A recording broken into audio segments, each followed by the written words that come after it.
Hello and welcome to our latest blog post. I'm Sophie, your BIDA AI assistant. I will be reading this blog post for you today, on behalf of Mihai. I am really pleased to be able to bring you some news that I think will really interest you. This video is intended for all business people who work at a company where you are frustrated that it is so hard to get answers from your operational systems.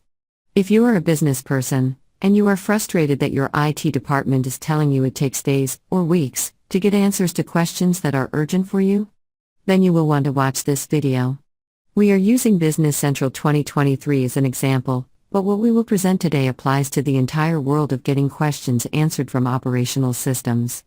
So, as ever, on with the demo. Here we are on our main BIDA development machine. We are inside the Business Central 2023 Direct Query database. You can see that there are 3,065 views in this Business Central Direct Query database. That is a lot of views. This is how many views are needed over the top of Business Central to get even the first few fact tables to work. Just so you know. Because this is our main development machine, we are hiding many database names.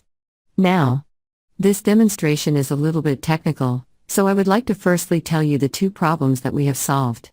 Problem number 1. Today everyone is talking about artificial intelligence. The number one problem with AI in the enterprise is that the data inside the enterprise is housed in large operational systems. These are usually ERPs, but telcos have billing systems, banks have banking systems, and so on. In 2024 we live in an era where practically all actions inside a company are tracked by putting transactions into computer systems. Those systems can be generally referred to as large operational systems. The data models inside these databases are so complicated that trying to train an AI using these data models has proven extremely dangerous, in that bad data fed to the AI provides bad results. The first problem we have solved is the problem of making sure the data being sent into the AI, from the large operational system, is correct and good data.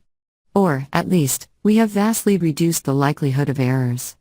Everyone who wants to do AI inside the enterprise will want to watch this video. Problem number 2. In the 80s, relational databases were touted as the next big thing. Relational databases, we were told, would allow business people to ask their own questions of their databases. All business people will learn SQL. They will answer their own business questions, was the pitch from IBM and Oracle in particular. Just like COBOL before it, this didn't happen. As the 80s went on, and then the 90s went on, operational systems exploded in processing complexity and in the number of tables and columns they contained. In the late 80s, the era of the data warehouse was born to put all this data back together in some consistent form. This was to make it possible to ask questions from all these operational systems that were costing tens of millions of dollars to implement. These systems have data models that even experts in the systems struggle with some days. It is simply not possible for a business person to ask questions of large operational systems and hope to get a correct answer. Dimensional models for data warehouses made life that much easier. Business people think in dimensions, it is natural. So dimensional models became the standard way business people interacted with their data. Now, the first thing I am going to show you are some dimension tables over the top of Business Central. Please note, when I say tables we include views so that we do not have to make that distinction over and over again. Please, remember, this could be any large operational system. Now, on with the demonstration. I'm going to filter the views displayed to those that begin with the letters VM. These are dimension tables. From the views list at the bottom of the video you can see there are 1,164 views that begin with VM. That is a lot of views. These are all the tables that can be interpreted as dimensions in Business Central. We will be the first to admit that because there are well over 1,100 views, there are likely to be some mistakes. We have put a dimension table view over the top of every table in Business Central that we think might be queried as a dimension table. We have a process that makes it quite easy to add more views. We will go down to the item table because everyone understands companies sell items.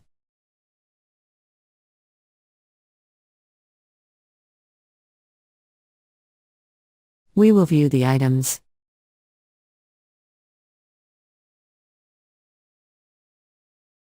Here we are with the items in the Business Central database in front of us.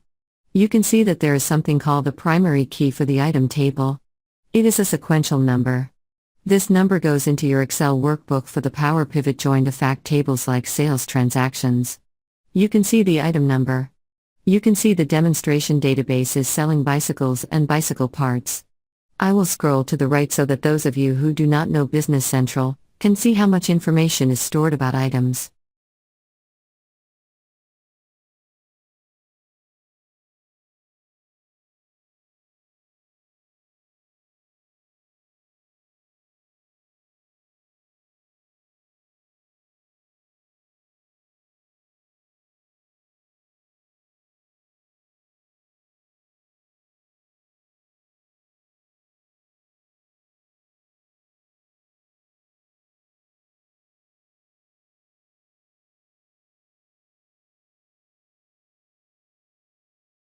Now we will go to item categories. Now I will open item categories. You can see there are some categories for office supplies. Now, since this is a presentation for business people, I do not want to get too technical. On the first row of the item categories you can see there is a default row. It has a key of 0 and the data in the columns are defaulted. This is one of the design features of dimensional models. They have a default row for when a join is not found. So, if an item does not have a category and many of the bicycles do not, you do not lose the sales row when you are trying to look at the categories. Also, you are not stuck with a null. You get a specific value of not applicable, which is much easier to understand and work with. This means you are told bicycles have quote, not applicable, end quote, as their item category. This 0 row is very important. This is how we make sure no data is accidentally lost, and no extra rows are accidentally generated by queries. Because you will be able to download the database and give it to your IT colleagues, there is no need to explain this to your IT people. They already know about these things. Now, I want to take you to some other tables that you will understand immediately. The next table is the day table.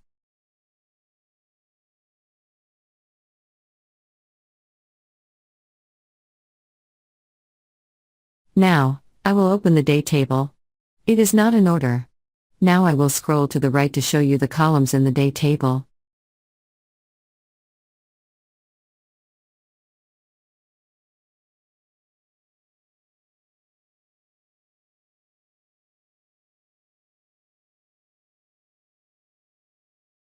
Now I will go to the month table. Now I will open the month table. You can see that the month table only has rows at each month level and the day table has rows for each day. So, when you want to query data at the month level, you go to the month table, and when you want to query data at the day level you go to the day table. We have added tables to this query database to extend the functionality of the data model. For example, we have a table for age bands. If your large operational system records the birth date of your customers, it is possible to link them to the age band table for analysis by age bands. There are many such tables in this model. Now I will change to the views of fact tables. As you can see, we only have 8 fact tables defined at the moment. We wanted to get this first video out to the public as fast as possible, because this is so revolutionary. I want to show you the sales invoice line table. Of course, companies sell items and the sales are recorded on the sales invoice lines. Now I will select the sales invoice lines table and I will talk about that.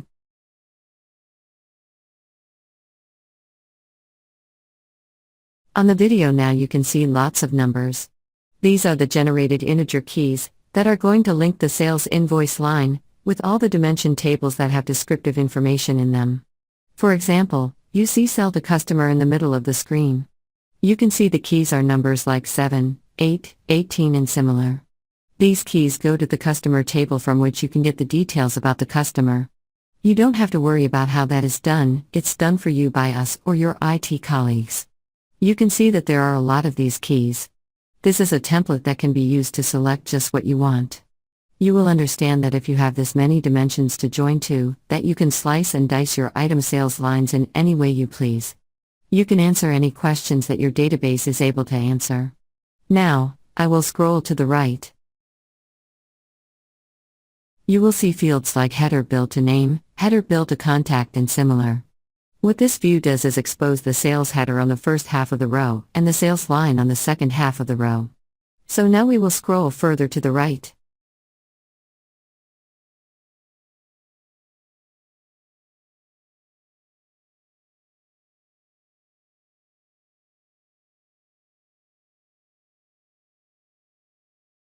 Now we can see fields like line number, line location code, line description. These are the sales invoice lines. They are individual items that are being sold. To the right of the screen you can see line quantity and line unit price. What you are seeing is what is called a fact table. One type of fact table records all the details about a transaction. This is one of those transaction fact tables. It is recording every scrap of data we can about sales transactions, and it is joining that data to all the dimension tables we can properly join it to. So, essentially, what you are seeing is a set of views where you, or anyone, can query the sales transactions and present data to any tool, and you can know you are not losing any data or accidentally getting any extra rows. For training an AI, this means you will have far less chance of sending the AI false information. For querying, this means you will not be able to accidentally lose rows or add rows to your results. So, let us take a look at the actual code behind this sales line. This is just to show it to you. We do not expect business people to understand this code. Your IT colleagues can download this code and see it for themselves. You can see on the screen that there is a word called coalesce, and this is used for all these keys. Where you see the 0, this simply means that if nothing was found in the database for this key, then default to 0. Then, every dimension table has a 0 row that will join to this row to tell you that nothing was found for the row. So, when an item is sold like a bicycle, and there is no item category for it, rather than lose the sales row, you will get the sales row with a not applicable value for the item category. Now, I will scroll down in this view. You will see how long it is.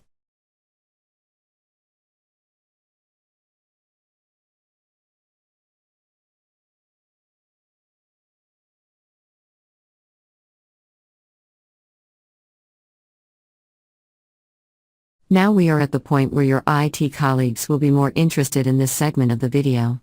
But we just want to show this section for completeness. You can see that we are selecting the data from the direct query database, and we are querying the sales invoice line. You can see that we are joining the sales invoice line to the sales invoice header. You can see we are doing a very long list of left joins. You don't need to worry about these joins. Your IT colleagues will understand. All you will want to know is that someone, like us, has prepared these joins for you to use.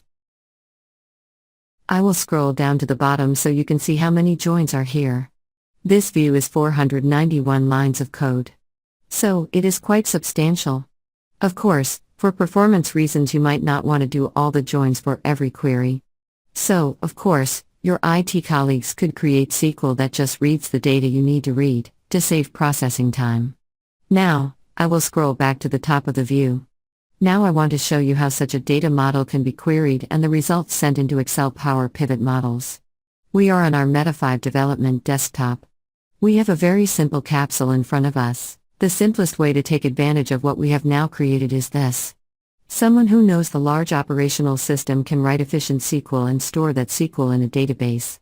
The Meta5 capsule can read that SQL, set any variables like begin and end dates for the report, and send it to Business Central. Business Central can then return the dimension tables and the fact tables that are mentioned in the SQL queries. These data streams are sent into the collect data spreadsheet. Then, when all data has been collected, Excel is started inside Meta5 and all data is sent into the correct worksheet inside Excel. From the worksheet, Meta5 sends commands to Excel to refresh the Power Pivot model.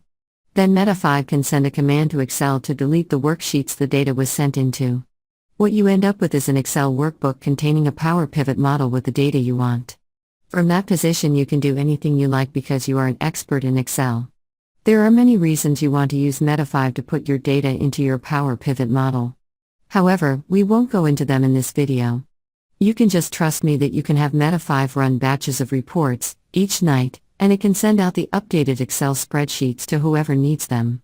It is also possible to use the Meta5 query tool to query these dimensional models. We have not yet created the dictionary needed to support that. Also, if you are querying your production large operational system, your IT colleagues will want to review any SQL that is being sent into it to make sure that no harm will be done. In summary, now I would like to explain what you have seen because it's pretty amazing. As far as we know, no one has ever tried this before. This is because the idea itself is simply so out of this world. People have been doing direct query for a long time. But no one has created a layer of views that allows the direct query to operate as a pseudo-dimensional model. At least we have never heard of such. The original question was, is it possible to put a dimensional model over the top of Business Central and make it work? The answer is now proven to be yes. This also means that it is possible to put a dimensional model over the top of any large operational system and make it work. That dimensional model can sit over the top of the production database, or it can sit over the top of a replica database. So, all that you need to get started using this idea today is a set of views and a Meta 5 workstation. Then you can send the queries into your large operational system and send the results into Excel Power Pivot models. With Meta 5 and this idea, you can get data out of your large operational system and into your Excel workbook, where you can analyze it in any way you want. If you are using Business Central 2023, you can get started today from what we have provided on this blog post. Your IT colleagues can download the demonstration databases and get started today. With this idea, you will be able to get questions answered in minutes or hours, rather than days or weeks. If your database server is fast enough, you can even use the Meta 5 query tool directly and not even need SQL to be written by your IT colleagues. Then you can get answers to your questions in minutes, without having to ask anyone else for help. Of course, we are going to continue creating views for the fact tables in Business Central. This is time-consuming work. And it means that all Business Central users will be able to use those views. What you have seen today is the new entry point to being able to get questions answered from your large operational systems more easily. We want to make sure you understand this is not as good as having a real data warehouse. We want to make sure you understand this is a shortcut that allows you to get started very cheaply. If you run these views on your production Business Central server, the only outlay for you is a Meta 5 workstation. If your IT colleagues say that you must run these queries on another server because of performance issues, then your outlay is for another server, and another SQL Server Standard Edition license. Then your IT colleagues can turn on replication from your production Business Central, and send the production updates into your replica database. Today you can buy a 16-core machine, with 164 GB of memory, and 10 TB of solid-state disk, and the SQL Server Standard Edition license, for approximately €100,000. With a 3-year commitment, you can rent such a machine on Azure for around €3,000 per month. That is a very cheap entry point, to be able to answer any question you can think of, from your Business Central database. One last point we want to make is this. You might want to create a staging area rather than just use a replica of Business Central. If you want to do that, we will create staging areas, for free, for the first 10 qualified customers. After the first 10 qualified customers, we will charge €1,000 to create your staging area for you. We will give you all the software you need to run your staging area. If you then wish to sign up for technical support, we will charge very reasonable fees. We have done another post on why you might want a staging area rather than a simple replica production database. We can share that with you if you are interested. In finishing, ladies and gentlemen, we have come to the end of our very big announcement. We are more than a little excited about this. This is a big idea whose time has come. We think a lot of people are going to adopt this idea. If you do adopt this idea, we would please just ask that you give us proper credit when you mention it to other people. We at BIDA invented the idea, so please respect our efforts. We thank you in advance for doing so. When we started BIDA, we had the idea that BIDA was going to be a well-known brand worldwide like Nike or Google. Nike has the slogan, "Just do it." You Google things on the internet. We set out with a vision that BIDA will come to mean, you ask your data a question. BIDA your data today, is the idea we had when we founded our company. With this idea of pseudo-dimensional models over large operational systems, you can BIDA your data today. You can ask your large operational system any questions you want, and you can get answers back in minutes or hours rather than days or weeks. To BIDA your data is to ask it a question, and get the answer you need to the just thought of question. We are very pleased and proud to bring you this idea. You can download the demonstration databases from the buttons on the blog post. If you do not have the Business Central 2023 demonstration database, we have also included the download for it on a separate button. Your IT colleagues can restore the Business Central 2023 demonstration database and the Direct Query database on a development SQL server for you. Then you can review it to understand how this all works. Your IT colleagues will understand what has been done. They can also explain it to you. And with that, I would like to say thank you very much for watching our video today. I really appreciate your time and attention. We hope you found this blog post interesting and informative. We would love to hear your comments, so please feel free to use the comments section below. I wish you a great day. Thank you. Sophie, your BIDA AI assistant.